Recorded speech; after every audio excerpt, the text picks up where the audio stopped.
He said to me, "At the beginning of the circle of the earth, before the portals of the world were in place, and before the assembled winds blew, and before the rumblings of thunder sounded, and before the flashes of lightning shone, and before the foundations of paradise were laid, and before the beautiful flowers were seen, and before the powers of movements were established, and before the innumerable hosts of angels were gathered together, and before the heights of the air were lifted up, and before the measures of the firmaments were named, and before the footstool of Zion was established, and before the present years were reckoned, and before the imaginations of those who now sin were estranged, and before those who stored up treasures of faith were sealed. Then I planned these things, and they were made through me alone, and not through another, just as the end shall come through me alone, and not through another." I answered and said, "What will be the dividing of times? Or when will be the end of the first age, and the beginning of the age that follows?" He said to me, "From Abraham to Isaac, because from him were born Jacob and Esau. For Jacob's hand held Esau's heel from the beginning. Now Esau is the end of this age, and Jacob is the beginning of the age that follows. The beginning of a person is the hand. The end of a person is the heel. Seek for nothing else, Ezra, between the heel and the hand." I answered and said, "O sovereign Lord, if I have found favor in your sight, show your servant the last of your signs, of which you showed me a part on previous night." He answered and said to me, "Rise to your feet, and you will hear a full resounding voice.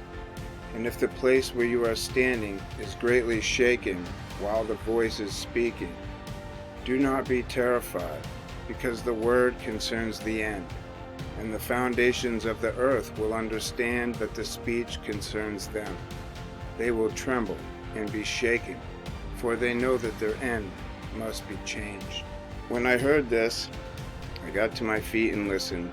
A voice was speaking, and it sounds like the sound of mighty waters.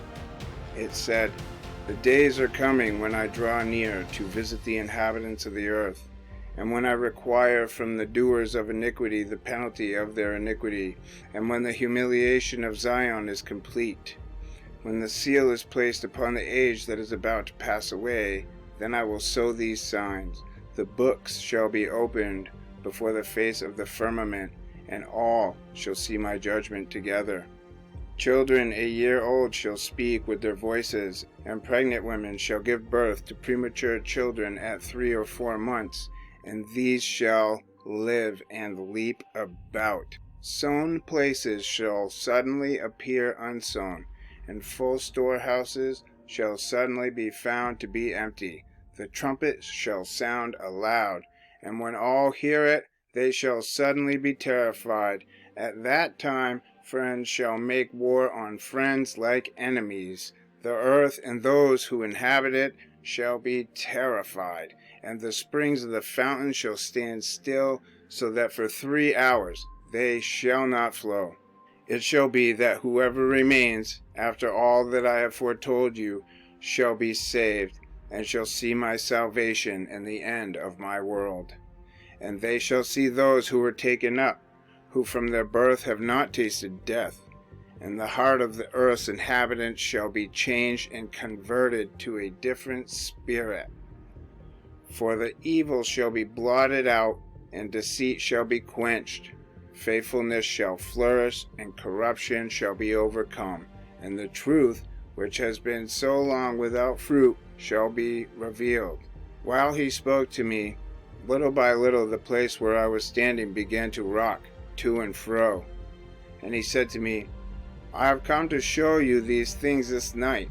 If therefore you will pray again and fast again for 7 days, I will again declare to you greater things than these, because your voice has surely been heard by the Most High. For the Mighty One has seen your uprightness, and has also observed the purity that you have maintained from your youth. Therefore he sent me to show you all these things, and to say to you, believe and do not be afraid. Do not be quick to think vain thoughts concerning the former times, then you will not act hastily in the last times. Now after this I wept again and fasted 7 days in the same way as before, in order to complete the 3 weeks that had been prescribed for me. Then on the 8th night my heart was troubled within me again, and I began to speak in the presence of the Most High. My spirit was greatly aroused, and my soul was in distress. I said, O Lord, you spoke at the beginning of creation, and said on the first day, let heaven and earth be made, and your word accomplish the work. Then the Spirit was blowing, and darkness and silence embraced everything. The sound of human voices was not yet there. Then you commanded a ray of light to be brought out from your store chambers, so that your works could be seen.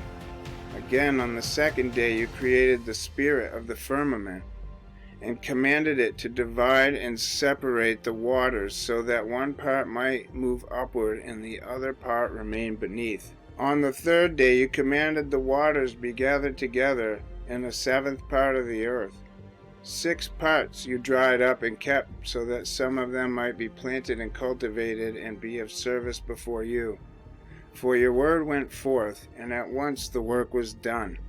Immediately fruit came forth in endless abundance, and of varied appeal to the taste, and flowers of imitable color, and odors of inexpressible fragrance. These were made on the 3rd day. On the 4th day you commanded the brightness of the sun, the light of the moon, and the arrangement of the stars to come into being, and you commanded them to serve humankind about to be formed. On the 5th day you commanded the 7th part, where the water had been gathered together to bring forth living creatures, birds, and fishes, so it was done. The dumb and lifeless water produced living creatures, as it was commanded, so that therefore the nations might declare your wondrous works. Then you kept in existence 2 living creatures, the one you called Behemoth, and the name of the other Leviathan, and you separated one from the other. For the 7th part, where the water had been gathered together, could not hold them both. And you gave Behemoth one of the parts that had been dried up on the 3rd day to live in it, where there are 1,000 mountains. But to Behemoth you gave the 7th part, the watery part. And you have kept them to be eaten by whom you wish, and when you wish. On the 6th day you commanded the earth to bring forth before you cattle, wild animals, and creeping things.